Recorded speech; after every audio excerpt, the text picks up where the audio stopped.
It looked like a high-octane scene straight out of a Hollywood action movie.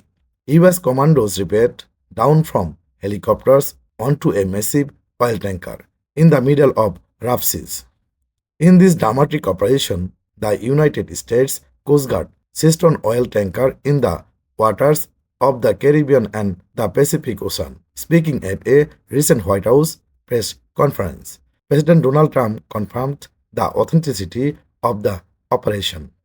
He said that the tanker detained off the coast of Venezuela is one of the largest vessels seized so far.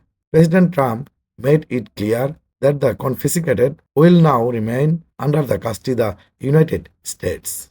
According to US official, the vessel was illegally transporting crude oil from Venezuela and Iran in violation of American sanctions. US Attorney General Pam Bondi stated that the ship committed serious violation of international law. Tension also escalated in the airspace. According to Swedish flight taking service flight radar to US F-18 fighter jets circled Venezuela main military base for nearly 40 minutes. The Venezuelan government strongly condemned the incident, calling it piracy and blatant theft.